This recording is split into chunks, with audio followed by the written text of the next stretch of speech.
তো প্ৰথম আমি ওদালগুৰিৰ পৰা আহিম মাজবাট সমষ্টিত আমি চৰণ বড়ো ডাঙৰীয়াকে আমি ঠিক কৰিব পাইছোঁ, এইটো ফাইনেল হৈ গ'ল। ইয়াৰ পিছত ওদালগুৰি সমষ্টিত আমি ৰিহন দৈমাৰী ডাঙৰীয়াক আমি ঠিক কৰিলোঁ। ইয়াৰ পিছত ভেৰগাঁও সমষ্টিত আমি মহেশ্বৰ বড়ো ডাঙৰীয়াক আমি ঠিক কৰিছোঁ।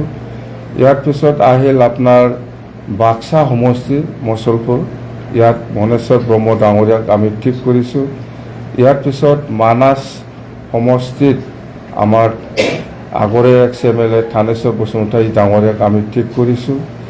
ইয়াৰ পিছত আপুনি কোকৰাঝাৰত চিৰাঙত আহিল চিটলি সমষ্টি, ইয়াত আমি পানীৰাম ব্ৰহ্ম ডাঙৰীয়াক আমি ঠিক কৰিব পাৰিছোঁ।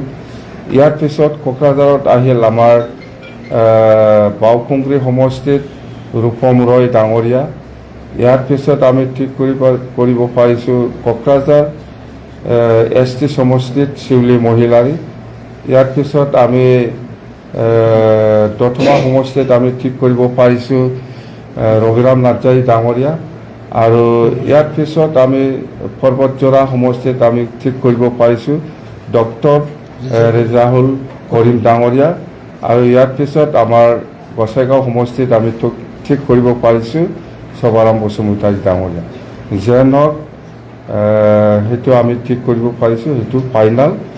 আৰু যিখিনি টিকেট বিচাৰিছিল ইহঁতে হয়তো আৱেগিকভাৱে কিবা এটা ৰিয়েকশ্যনটো থাকিব পাৰে। যেন হওক মই কৈছোঁ আমি একেলগে কাম কৰিম, সকলোকে লৈ পেলাই